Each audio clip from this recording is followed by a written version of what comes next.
तर काही उपद्रवी मूल्य मानव जातीमध्ये जेव्हा प्रवेश करतात, मानवी विचारात प्रवेश करतात, तेव्हा त्याचा परिणाम काय होतो, त्यातून मानव जातीला नेमका काय परिस्थितीत बदल घडतो, हे समजून सांगताना एका श्लोकांच्या समूहामध्ये भगवान कृष्ण सांगतात, ध्यायते विषयान पुंसा संगतेषु उपजायते संघात संजायते कामात कामात क्रोध विजायते क्रोधात भवति सम्मोहा सम्मोहात स्मृती विभ्रमा स्मृती भंशात बुद्धिनाशो बुद्धिनाशात प्रणश्यन्ति। सज्जन हो, सध्या शासनाच्या काही नियमाच्या अटीच्या अधीन राहून आपण हा कार्यक्रम करत आहोत। जे कोणी दुःखांकित या परिवाराच्या दुःखाचं परिमार्जन करण्यासाठी आलेले असतील त्या सर्वांना या कार्यक्रमानिमित्त एक विनंती आहे की आपण अंतर ठेवून बसा।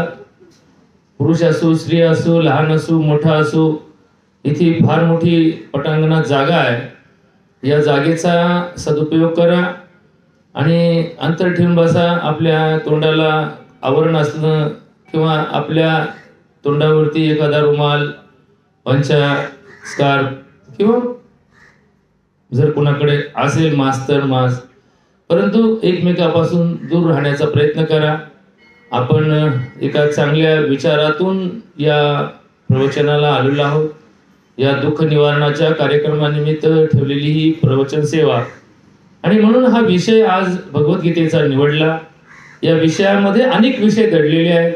मानव जातीचं कल्याण करण्याची दिशा भगवद्गीतेमध्ये भगवंताने सांगितलेली असते। भगवद्गीता हा ग्रंथ फक्त एक धार्मिक ग्रंथ म्हणून जगप्रसिद्ध नाहीये। भगवद्गीता या ग्रंथामध्ये भगवंताने जे काही प्रबोधन केलं, भगवंताने जे काही चिंतन मांडलं, भगवंताने जो काही विषय मांडले, ते माणसाच्या अज्ञानाला दूर करण्यासाठी। कारण कुणीही आपल्या आयुष्यात एका दृष्टीने विचार करतो, एक दृष्टिकोन त्याचा निर्माण झालेला असतो, त्यामुळे अनेक विषयांचं अज्ञान त्याच्यापाशी असतं आणि त्या अज्ञानाच्या कारणामुळं त्याला दुःख निर्माण झालेलं असतं। त्याच्या जीवनामध्ये त्याला काही उपद्रव मूल्य तयार झालेली असतात आणि म्हणून या श्लोकाचं पहिलं चरण सांगतो, ध्यायते विषयान पुंसा संगतेषु उपजायते। आता हा विषय, इथे विषय शब्द आला। आता हा विषय म्हणजे काय? जसं शाळेमध्ये एखादा मुलगा शिकतो त्यावेळी त्याचा त्या वर्षीचा अभ्यास हा एका विषयाला धरून असतो। इतिहासाचं पुस्तक आहे, मग त्या इतिहासाच्या पुस्तकामध्ये 10 धडे आहेत। त्या 10 धड्यांपैकी 2 धडे शिवकालीन आहेत, 2 धडे स्वातंत्र्य संग्रामाचे आहेत, 2 धडे यादवकालीन आहेत, तर 2 धडे आपल्या पौराण काळातले आहेत। मग यांचा जो अभ्यास आहे तो त्याचा विषय आहे। मग त्या विषयात जो अभ्यास दिलेला आहे त्याचा तो अभ्यास करतो। पण तसं माणसाच्या आयुष्यामध्ये सुद्धा माणसाला विषय दिलेले आहेत, विषय। आता विषय किती आहेत? तर प्रत्येक इंद्रियाचे विषय वेगळे आहेत। प्रत्येक माणसाला याचं ज्ञान असणं आवश्यक आहे। ही सृष्टी 5 महाभूतांची तयार झालेली आहे, 5 तत्वांची तयार झालेली आहे। म्हणजे या 5 गोष्टींना विषय असं म्हटलेलं आहे।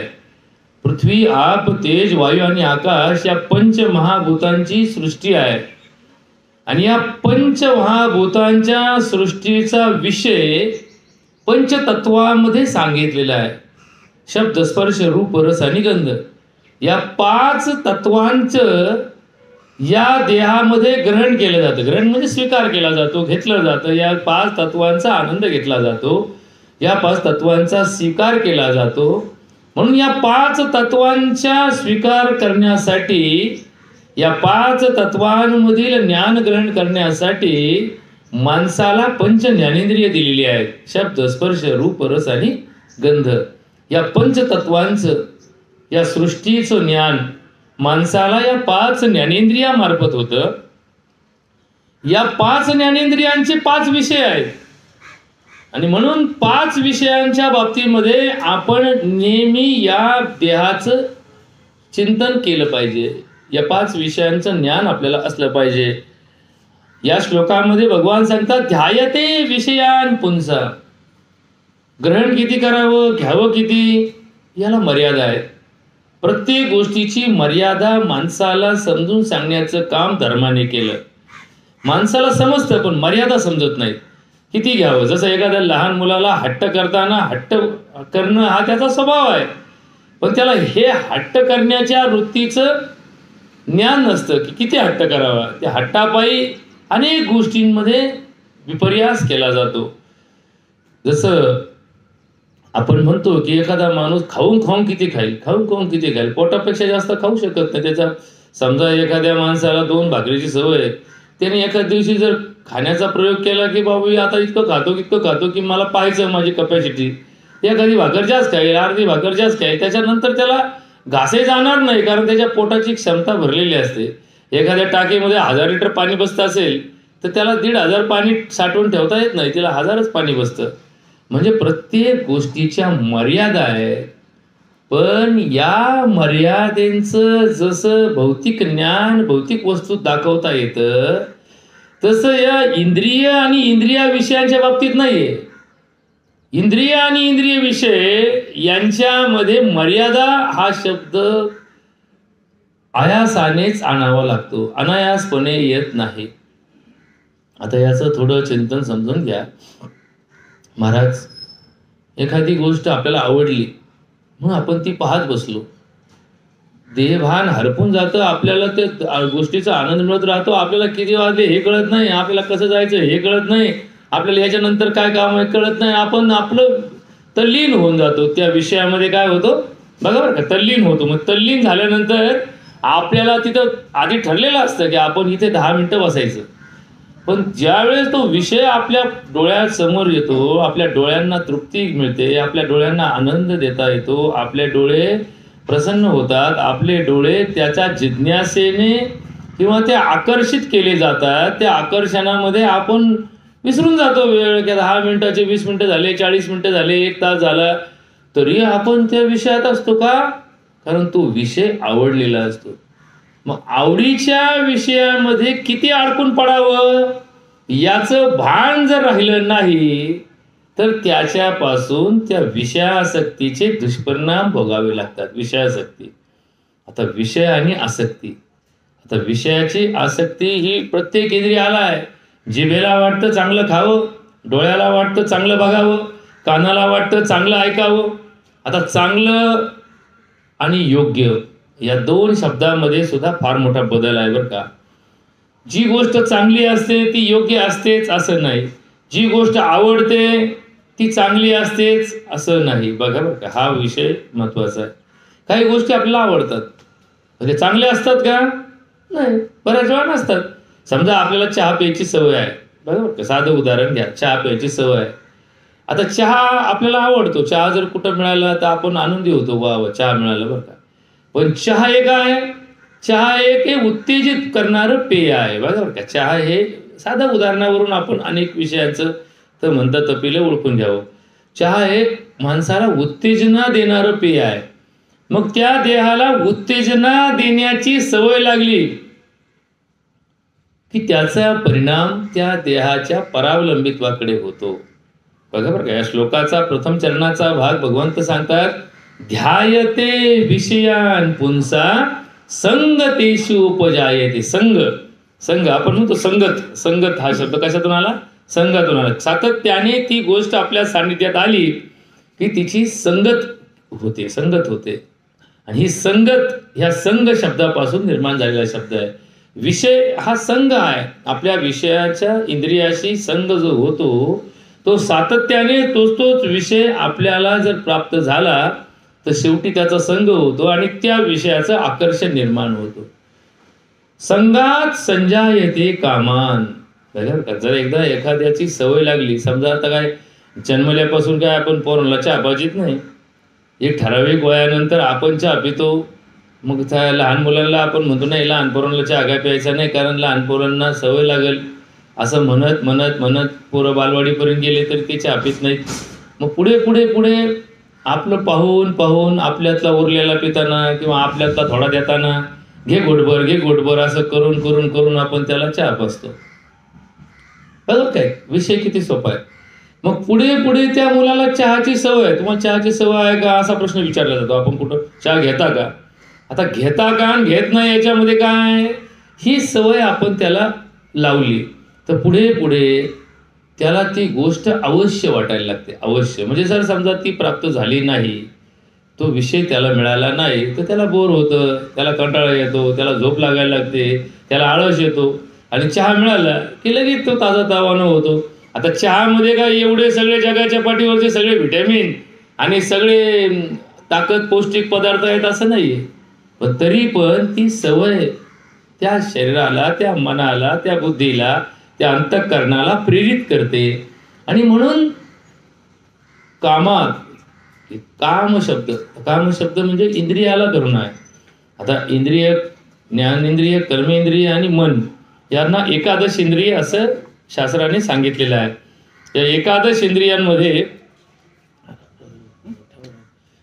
इंद्रियांमध्ये हा विषय दडलेला आहे. एकादश इंद्रियांचे एकादश विषय आहे.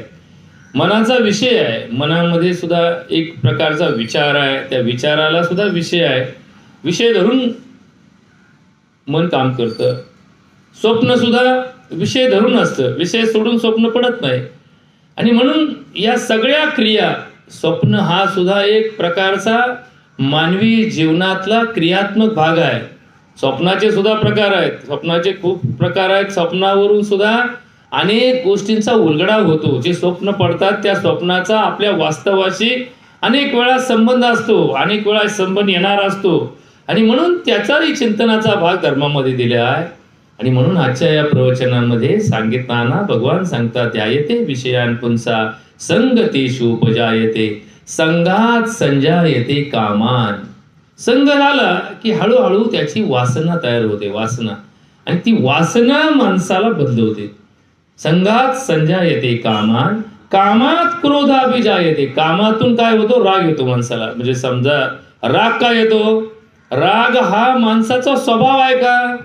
तर माणसाला त्या वासनेचा, त्या विषयाचा जो संग आहे, त्या संघात जी गोष्ट बाधा निर्माण करते त्याचा राग येतो. बरोबर का? राग कशाचा येतो माणसाला? म्हणजे समजा एखाद्या शब्दाने दुखावला गेला तर तो शब्द त्याच्या काळजाला लागतो. समजा एखाद्या माणसाने आपल्याला अपशब्द वापरला, आपल्याला राग येतो का? तो शब्द आपल्या काही जखम करत नाही, आपल्या अंगाच्या कातडं फाडत नाही किंवा आपल्या अंगाला काही भोग पडत नाही, आपले कपडे फाटत नाहीत, पण त्याचा तो शब्द आपल्या काळजाला जखम तयार करतो. म्हणजे शब्दाने काळजाची जखम निर्माण होऊ शकते. या जखमेला आपल्यामध्ये समावेश करणाऱ्या भाषेत सांगितलंय, कामात क्रोध अभिजायते. आणि राग जर माणसाला आला, हा राग जर माणसाच्या डोक्यात घुसला, त्याला जर रागापर्यंत जाण्याची विषय निर्माण झाला तर रागात माणसाला भान हरपून जातं. म्हणजे दोन ठिकाणी भान हरपण्याचं लक्षण भगवान कृष्ण सांगतात. एका ठिकाणी सांगतात की जो आवडणारा विषय आहे तिथे तुम्ही पोचले की तुमचं हरपून जातं, देह भान हरपून जातं. आणि एकदा तुम्हाला राग आला तर रागात तुम्हाला समोह तयार होतो. समोह म्हणजे जशी भूल, आपण म्हणतो की भूल दिली डॉक्टरने. एखाद्या माणसाचं ऑपरेशन करायचं असेल तर त्याच्या अंगातला तो अवयव त्याला चिटकलेला असतो, त्याच्याबरोबर एक रूप असतो. म्हणजे त्याला ज्या संवेदना असतात, त्याला ज्या वेदना असतात, संवेदना असतात, त्याला जो स्पर्श ज्ञान असतं, आम्ही काय करतो, त्याचा तो अवयव काढून टाकण्यासाठी किंवा त्या अवयवाला बरं करण्यासाठी त्या ठिकाणी शस्त्र वापरतो. आणि ते शस्त्र वापरताना त्या शस्त्रातून ज्या इजा होतात त्याच्या संवेदना होऊ नये म्हणून त्याला आम्ही संमोहन देतो, म्हणजे त्याला काय देतो, भूल देतो. पण तसा रागाच्या भरात माणूस संमोहित होतो. रागाच्या नादात, रागाच्या भरात माणसाची बुद्धी विवेक शून्य होते. बरोबर का? हा भगवंताने दिलेला विषय आहे. भगवद्गीतेमध्ये चिंतन सांगितलेलं आहे. भगवद्गीता हा या जगात प्रत्येक राष्ट्रात मानलेला मानवाच्या मूल्यांचं जतन करणारा, माणसाच्या मूल्यांचं स्पष्टीकरण करणारा ग्रंथ म्हणून अमेरिकेत सुद्धा, युरोपमध्ये सुद्धा याच्यावर अभ्यास केला जातो. त्यांच्यामध्ये सुद्धा इंग्रजी आवृत्त्या काढून अभ्यासक्रमामध्ये घेतलेल्या आहेत. कारण सनातन धर्म हा जगामध्ये फक्त हिंदू धर्म म्हणून सांगितलेला आहे.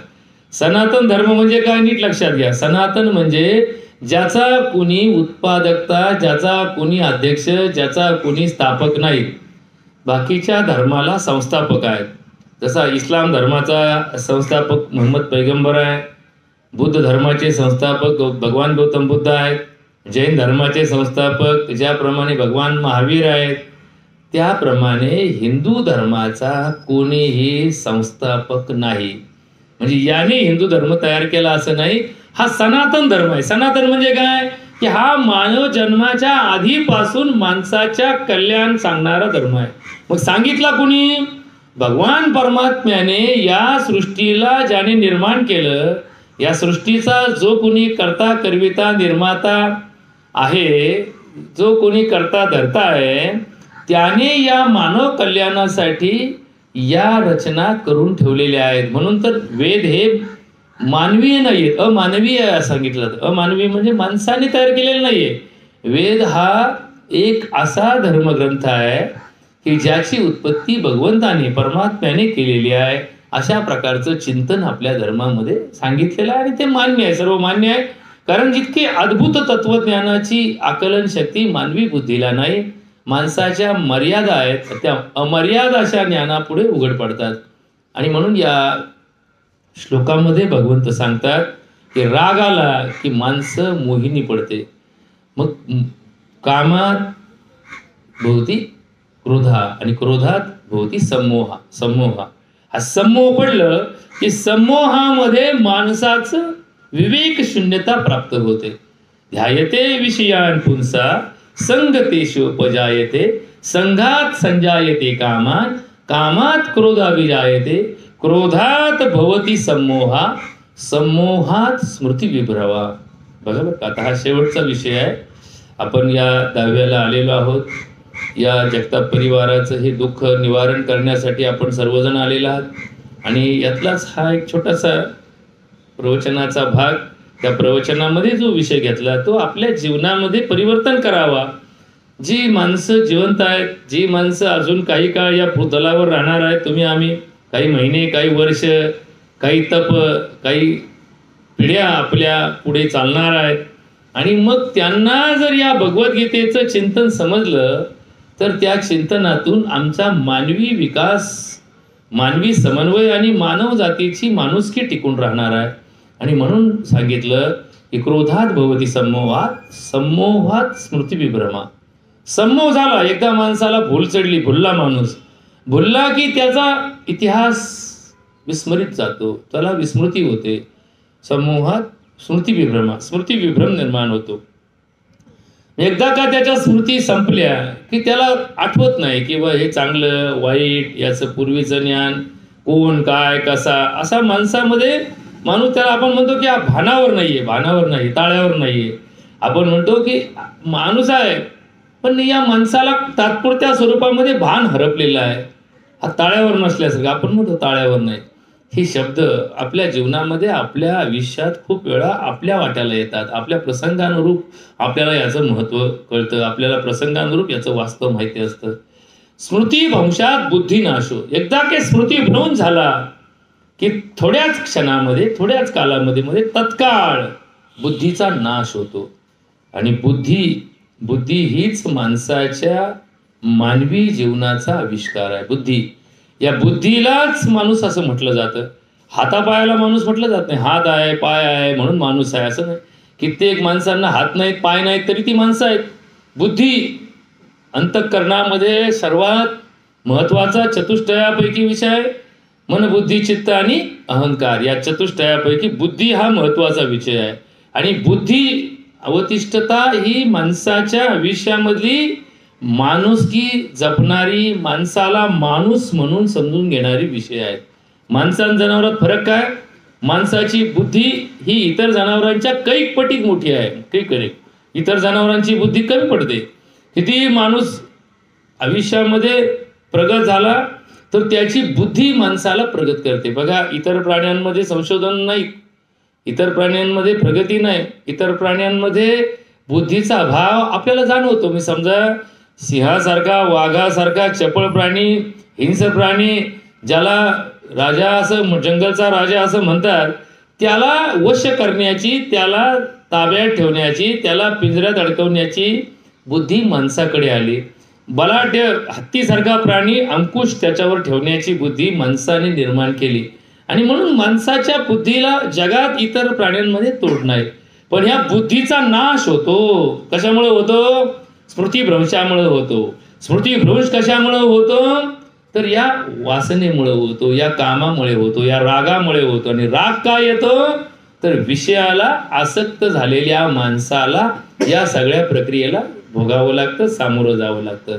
मग विषय आसक्ती बघा बरं का, थोडंसं अवघड चिंतन आहे, परंतु थोडा भाग आपल्या आयुष्यात उतरावा, आपल्या जीवनामध्ये याचं चिंतन घडावं म्हणून सांगण्याचा प्रयत्न करतो की जर एकदा बुद्धिनाश झाला, बुद्धिनाशात प्रणश्यंती, बुद्धिनाश ही गोष्ट सर्वनाशाकडे जाते. सर्वनाश होतो, आपणही जातो, आपल्याबरोबर अनेक लोकांचा नाश होतो, अनेक गोष्टींचा नाश होतो.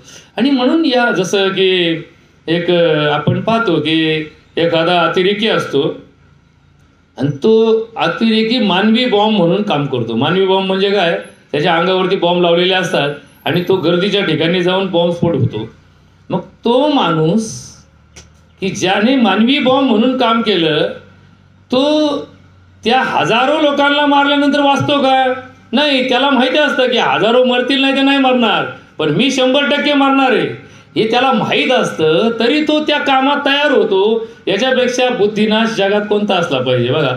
म्हणजे बघा की ही जी अतिरेकी संघटना असतात, ते अतिरेकी जेव्हा घडवतात, जसं आपण वारकरी घडवतो, माळकरी घडवतो, शाळेतली मुलं घडवतो, किंवा आपण डॉक्टर निर्माण करतो, वकील निर्माण करतो, आपण प्राध्यापक निर्माण करतो, आपण व्यापारामध्ये काही धान्य आपण शेतकरी व्यवसायामध्ये निर्माण करतो, कारखान्यामध्ये एखादी वस्तू निर्माण करतो. तशा अतिरेकी निर्माण करणाऱ्या संघटना काय निर्माण करतात?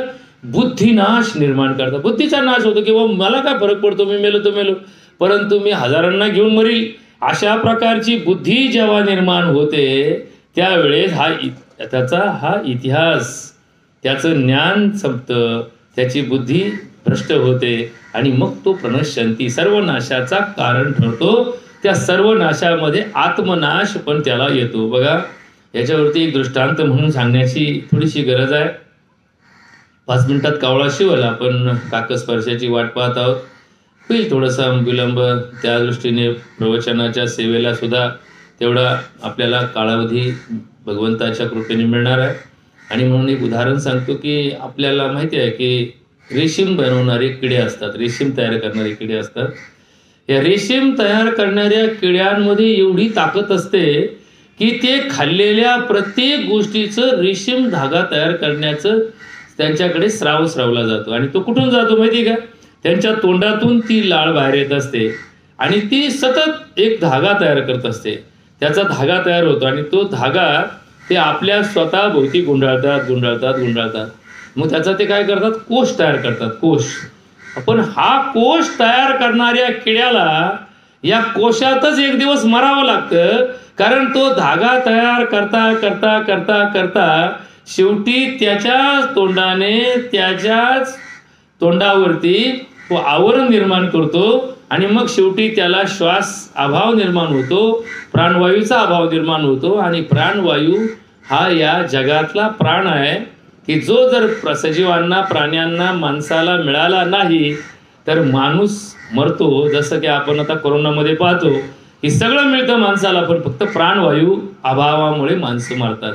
माणूस बोलत असतो कोरोनाचा, खात असतो, पाहत असतो, समजत असतं त्याला, फक्त त्याचा आपण काय तपासतो? बोटात घालतात मशीन, बोटात मशीन घातलं काय समजतं की त्याच्या शरीरात ऑक्सिजनचं प्रमाण किती आहे. आता ऑक्सिजन हा इंग्रजी शब्द आहे, मराठीमध्ये आपण त्याला प्राणवायू असं म्हणतो. का म्हणतो?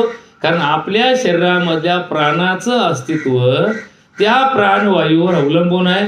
आणि म्हणून प्राणवायूचं प्रमाण कमी झालं की माणसाचं मरण येतं. तसं त्या किड्याला प्राणवायू मिळत नाही आणि तो प्राणवायू न मिळाल्यामुळं तो रेशमाचा किडा स्वतःच्या हाताने स्वतःच्याच कोशामध्ये मरून जातो. तसंच माणसाला माणसाच्या विषयांच्या बाबतीमध्ये हा संबंध आहे. माणसाचे विषय माणसाला संपवण्याला कारण ठरतात. याचं कारण असं आहे की विषयासक्ती हा माणसाचा दोष आहे. मग आता विषयासक्ती माणसाचा दोष आहे तर मग याच्यावर उत्तर काय? माणसाने आयुष्यामध्ये अशी कोणती गोष्ट, कोणती तत्व, कोणतं ज्ञान मिळवावं की त्याचं विषय निरुक्तीकडे रूपांतर होईल. सज्जन हो, या प्रवचनाची सांगता करताना हाच विषय समजून सांगण्याचा मी प्रयत्न करणार आहे. अत्यंत तुटक शब्दामध्ये, थोडक्या शब्दामध्ये तुम्हाला समजेल अशा दृष्टिकोनातून हा विषय मांडण्याचा प्रयत्न करतो. विषयासक्ती हा माणसाचा स्वभाव आहे आणि विषय निरुक्ती हा परमार्थाचा प्रभाव आहे. विषय निरुक्ती, आता याच्यावरती आपल्याला थोडं चिंतन सांगताना तुकाराम महाराज एका अभंगामध्ये म्हणतात, विषय तो त्यांचा झाला नारायण. बघा बरं का, आता हा शब्द नीट समजून घ्या. विषय तो त्यांचा झाला नारायण. आपण जर प्रत्येक विषयात भगवंत शोधला तर आपल्याला विषयासक्ती होत नाही. बघा, हा विषय समजून घ्या.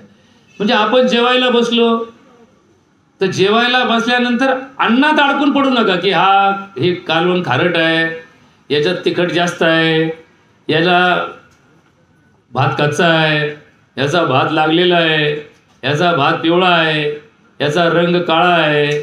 याच्यात अडकून पडू नका. कारण वाण आणि गुण याच्यामध्ये फरक असतो. वाणाचा गुणाशी संबंध असतोच असं नाही. आणि म्हणून प्रत्येक गोष्टीमध्ये आसक्ती आणि त्याचं चिंतन करण्यापेक्षा भगवंताचं चिंतन करावं असं आम्हाला धर्माने सांगितलं. आता हे कसं समजायचं, शक्य कसं आहे? समजा आपला विवाह झाला, लग्न झालं, तर लग्न झाल्यानंतर आपण एका मुलीशी एका पत्नी म्हणून लग्न केलं, तिने सुद्धा एका मुलाशी पती म्हणून लग्न केलं. म्हणजे वर आणि वधू या दोन शब्दांमध्ये आपण या जीवनाचा संसार सुरू करतो. बघा बरं का, आता इथं थोडं चिंतन समजून घ्या. मग पती आणि पत्नी या नात्यामध्ये पती हा एक विषय आहे. बघा बरं का, पती हा एक विषय आहे आणि पत्नी हा एक विषय आहे. मग ती बायको दिसते कशी, ती तू वागते कशी, ती बायकोवर राहते कशी, ती काम कसं करते, तिला आळस कसा आहे, तिला काही दोष आहेत का, तिचे दोष शोधण्यामध्ये, तिच्यामधले अवगुण शोधण्यामध्ये आपलं आयुष्य आपण वाया घालतो. मग हे घातल्यानंतर त्याचे फायदे काय होतात? त्याच्यापासून संघर्ष निर्माण होतो, द्वंद्व निर्माण होतो, एकमेकाबद्दलचा विश्वास कमी होतो आणि आपण नेहमी एकमेकाचं रडगाणं गात असतो.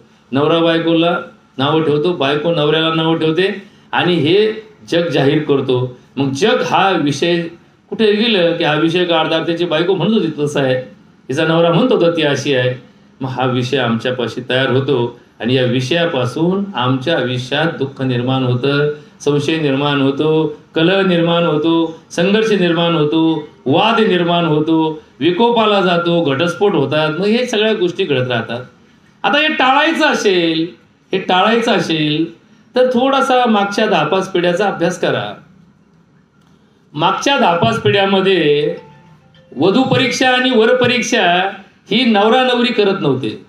म्हणजे समजा एखादी मुलगी पाहायला नवरा जात नव्हता, म्हणजे नवरदेव जात नव्हता, कुठले तरी पंचमंडळी, बुजुर्ग मंडळी, मामा, काका, आजोबा हे लोक जायचे आणि त्या मुलीची वधू परीक्षा घ्यायचे. मग ते वधू त्यांना वाढायला यायची. मग वाढताना ताटात कसं वाढते, कुठं वाढते, जसं आपल्याकडं थिअरी आणि प्रॅक्टिकलच्या परीक्षा होतात आपल्या शाळेमध्ये. आपण त्यावेळेला जेव्हा शास्त्राची परीक्षा देतो त्यावेळी त्याची थिअरी प्रॅक्टिकल अशा दोन्ही परीक्षा घेतल्या जातात. किंवा इंजिनिअरिंगला थिअरी प्रॅक्टिकलची परीक्षा असते, मेडिकलला असते. तशी वधू परीक्षा थिअरी आणि प्रॅक्टिकल, तिला बोलायला लावलं जायचं. मग तिचे शब्द उच्चारण कसं आहे, तिच्या शब्द उच्चारणामध्ये काही दोष आहेत का, हे तिच्या बोलण्यातनं जाणलं जायचं. तिची चाललं पाहिजायचं, ती चालता कशी येते, तिच्या चालीमध्ये काय आहे, तिला काही गुण दाखवले जायचे. जसं की आपण एखादा म्हणजे कुठे बाजारात गेलो की एखाद्या वस्तूचे गुण अभ्यासतो की ही पारख करतो, तसे त्या वधू परीक्षेमध्ये पारख केली जायची. आणि त्या नवरदेवाला हार घालेपर्यंत त्या मुलीचं तोंड पाहण्याची परवानगी नसायची. जोपर्यंत तिला म्हणजे वरलं जात नाही. वर वर वर म्हणजे काय, वरणी.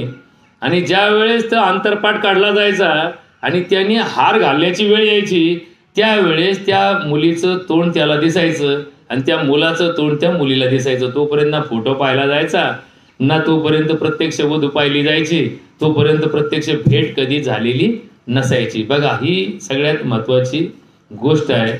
साखरपुड्यामध्ये नवरदेवाला नवरीकडचे लोक पूजा करतात आणि नवरीला नवरदेवाकडचे लोक पूजा करतात.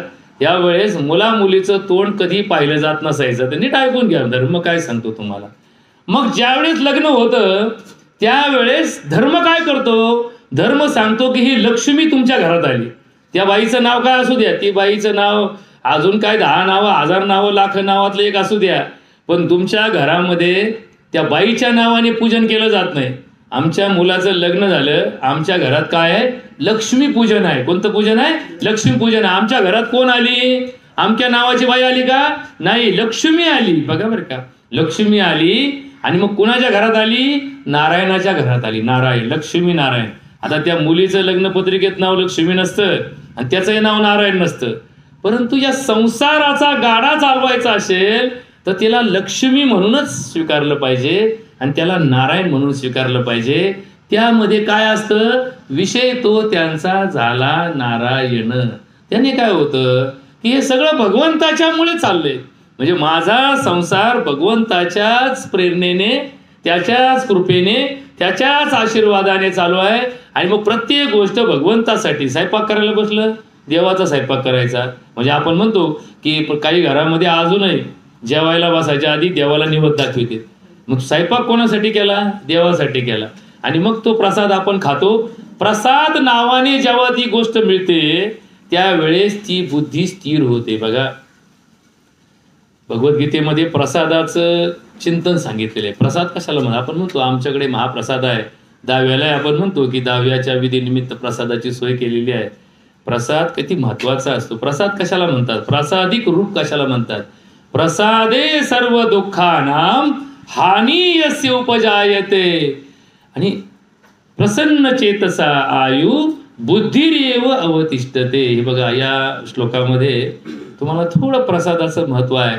म्हणजे आपल्याला मुलगा झाला किंवा मुलगी झाली तर आपल्याकडे एक म्हण आहे की मला देवाने प्रसाद दिला. बघा बरं का, म्हणजे मुलगा होणं किंवा मुलगी होणं, अपत्य होणं, नातवंड होणं, परतंडाचं तोंड पाहता येणं, हे सगळं कशाचं आहे, हे भगवंताच्या कृपेचं लक्षण आहे, भगवंताचा प्रसाद आहे. आपण जेवायला बसलो की प्रसाद म्हणून खात चालावं. घरात सुद्धा जेवायला बसलो तर अन्न म्हणून खाण्यापेक्षा अन्न हे पूर्ण ब्रह्म आहे आणि ते प्रसाद म्हणून खावं. प्रसाद म्हणून भुज्यते परिसंतते. बघा बघा की ईश्वराच्या नावाने करा, काम करायचं ईश्वराच्या नावाने करा. या वासनेला सुद्धा ईश्वराच्या नावाने आकळता येतं. विषय निरुक्ती हा धर्माचा स्वभाव आहे. आणि म्हणून सज्जन हो, आजच्या प्रवचनामध्ये जो संदेश तुम्हाला देण्याचा प्रयत्न मी करतोय त्याकडे थोडं लक्ष द्या. सध्या करोनाच्या महामारीचं प्रमाण वाढत चाललंय. गेल्या आठवड्यामध्ये याचं काही पटीने प्रमाण वाढले. नगरसारख्या स्थिर झालेल्या वातावरणात गेल्या 8 दिवसामध्ये पुन्हा याची घडी विस्कळीत झालेली आहे. आज 400-500 रुग्णांचं संख्या रोज अधिकृतपणे वाढत आहे. अनधिकृतपणे कोणाला झाला नाही झाला याचा अभ्यास करण्याला एवढी यंत्रणा आपली सज्ज नाही आहे. पण आकडेवारी शासनाकडे जी येते त्या आकडेवारीनुसार हा शेकड्यात वाढणारा आजार सध्या पटीने वाढतोय. काही पटीने आजार वाढण्याचं प्रमाण आहे. तर यावरती थोडंसं चिंतन मांडण्याचा प्रयत्न आपण करूयात की शेवटी स्वच्छता ही तिची महत्त्व पहिल्यापासून आहे. आपण धर्म मानतो म्हणजे देव मानतो, देव मानतो म्हणजे देवपूजा मानतो, देवपूजा मानतो म्हणजे देवाच्या षोडोपचार पंचोपचार पूजा मानतो. देवाची आरती दुपारी देवलं आपण पहिल्यांदा देऊळ स्वच्छ करतो, घर स्वच्छ करतो, अंगण स्वच्छ करतो. हे काय महिन्यातून एकदा ना आठवड्यातून एकदा करत नाही. रोज आपल्याला हा नित्य विधी आहे. आपला स्वच्छता हा आपला पहिला उपक्रम आहे. शरीर स्वच्छता, मन स्वच्छता आणि परिसर स्वच्छता याचं महत्त्व या करोनामध्ये समाजाला पटलेलं आहे. मन स्वच्छ असेल तर करोनावर मात करता येते. मनात भीती असेल, मनात दडपण असेल, मनामध्ये अज्ञान असेल, मनामध्ये संकोच असेल, तर या करोनाच्या दडपणाखाली माणसं मरतायत. म्हणजे माणसं मरण्याचं प्रमाण जास्त कशामुळं आहे? त्याचा आत्मविश्वास खचला. अशा माणसांना करोनावर मात करता येत नाही. स्वच्छतेच्या बाबतीमध्ये सुद्धा आपण शासनाच्या नियमाप्रमाणे सॅनिटायझर किंवा स्वच्छतेचे जे अनेक नवनवीन द्रव आहे ते वापरतो. परंतु आपल्याला या 10व्याच्या विधीमध्ये आपण एक गोष्ट जाणतो की घरामध्ये सुतक पडल्यानंतर सुतकाचं फेडण्याचं काम आपण करतो. सगळे कपडे गरम पाण्याने धुवून काढतो, नदीला नेऊन धुतो किंवा पाण्यात धुतो, घर स्वच्छ करतो. आणि हे करताना प्रत्येक ठिकाणी गोमूत्राचा वापर करतो. आपण 10व्याला काय वापरतो? गोमूत्र वापरतो. गोमूत्र हे सर्वात श्रेष्ठ जंतुनाशक आहे. याचा वापर जर आपण दैनंदिन व्यवहारामध्ये आपल्या कुटुंबाच्या स्वच्छतेच्या ठिकाणी केला, प्रत्येक ठिकाणी गोमूत्र वापरलं, पाण्यात गोमूत्र 2 थेंब टाकून आंघोळ केली किंवा घर सारं धुताना घरामध्ये जसं आपण ते नवनवीन असणारी केमिकल आणून घर धुतो, त्याच्याऐवजी गोमूत्र टाकून जर घर धुतलं, पाण्यामध्ये गोमूत्र टाकलं, 1-2 चमचे टाकलं आणि त्याने जर गरम पाण्याने फरशी पुस्तक स्वच्छ केली तर या जंतूचा नाश होतो. आणि या जंतुनाशकाचा परंपरेमध्ये इतिहास दिलेला आहे. हे जंतू जरी नवीन वाटत असला तरी असे लाखो करोडो जंतू या हवेमध्ये आहेत, परंतु त्यांचा उपद्रव का होत नाही? कारण आमच्या शरीरामध्ये त्यांची प्रतिकारशक्ती नैसर्गिकपणे उपजतपणे निर्माण झालेली असते.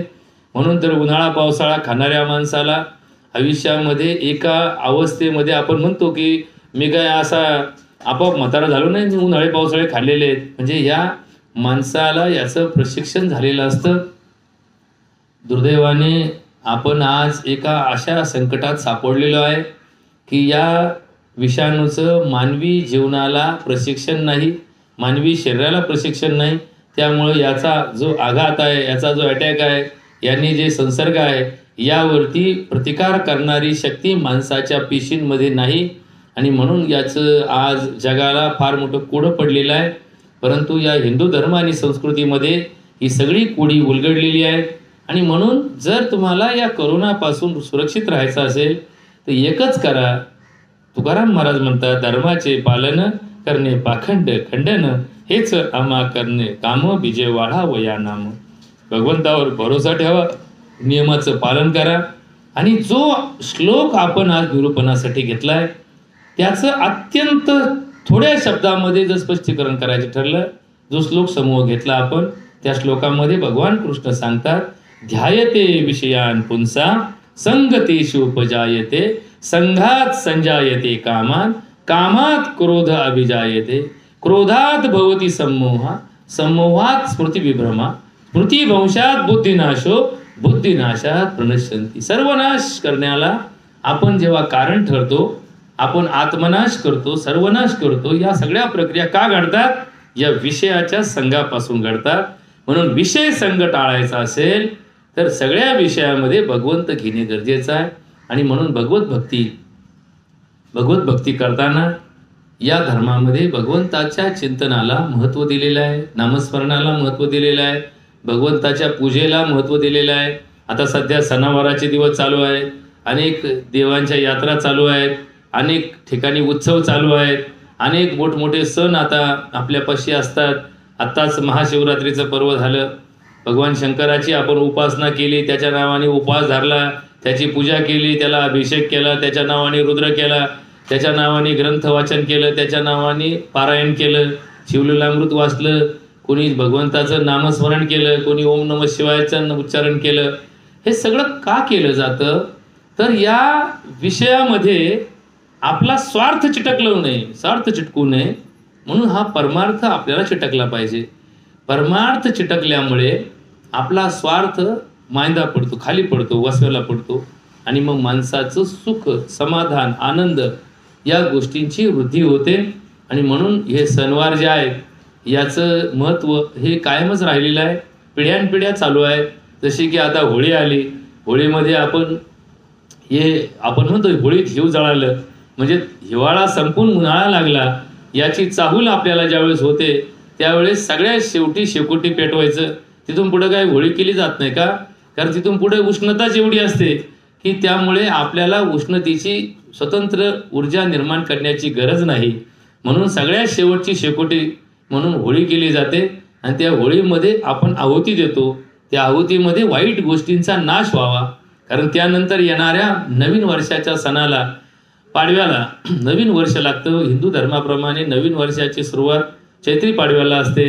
कारण चैत्री पालवी फुटलेली असते. या निसर्गाचं नवीन वर्ष चालू होतं. म्हणून माणसाचंही नवीन वर्ष चैत्री पाडवीला चालू होतं.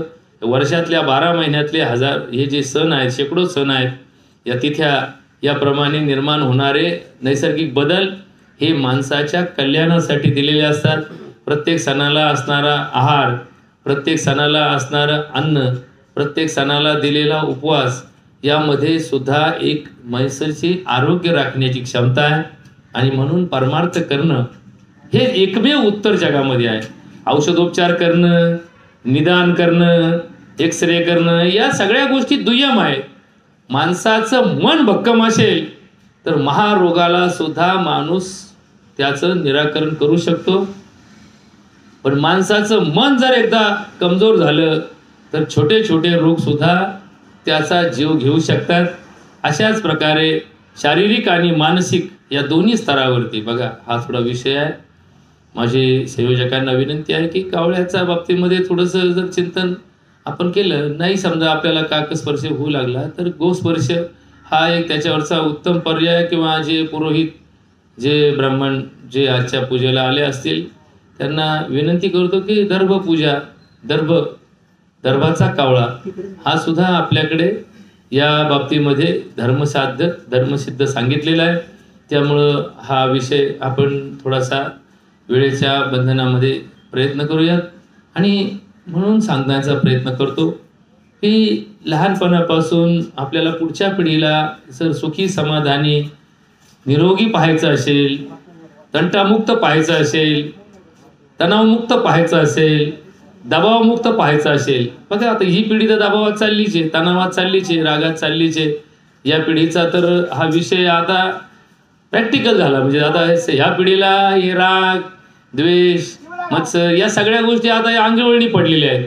पण या पिढीचं झालेलं नुकसान पुढच्या पिढीमध्ये होऊ नये, कमान एवढी जरी अपेक्षा पुढच्या पिढीमध्ये, म्हणजे पुढच्याच ठेच झाला ना, पुढच्या ठेच मागचा शहाणा, याची जी काही वृत्ती आहे, माझी सर्वांना इथं आलेल्यांना विनंती आहे की तुमची जी मुलं असतील, लहान लहान मुलं, नातवंड असतील, त्यांना धार्मिक शिक्षणाची जबाबदारी घ्या. धर्माच्या कथा, रामायणातल्या कथा किंवा स्तोत्र किंवा जे काही आपल्याकडे पाठांतर केलं जातं किंवा सकाळी म्हणायचे अभंग असतील, संध्याकाळी म्हणायचे अभंग असतील, या मुलांना हे आवर्जून शिकवा. त्याचा फायदा त्यांना आत्ता जाणवणार नाही, पण ज्यावेळेस ही मुलं मोठी होतील, कर्तबगार होतील, या मुली ज्यावेळेस समाजामध्ये जगतील त्यावेळेस मात्र याचं एक वलय तयार होईल. आणि ज्या वलयामुळं त्यांचं संरक्षण होईल, त्यांचं मन भक्कम होईल, त्यांचा विचार पक्का होईल आणि त्यांना याचे दुष्परिणाम होणार नाही. एवढीच या ठिकाणी विनंती करतो. ज्या पुण्यात्म्याचा दावा आहे त्या आत्म्याला सद्गती लाभो अशी भगवान परमात्म्याच्या चरणी प्रार्थना करतो. या परिवाराला जे दुःख झालं, या जगताप परिवाराच्या दुःखामध्ये सामील होण्यासाठी आपण सर्वजण आलात, त्याबद्दल जगताप परिवाराच्या वतीने आपलं ऋण व्यक्त करतो. आणि या परिवाराला दुःखातून सावरण्याची शक्ती बुद्धी भगवंत देव अशी भगवान परमात्म्याच्या चरणी प्रार्थना करतो आणि थांबतो. बोला पुंडलिक वरदे हरी विठ्ठल श्री ज्ञानदेव.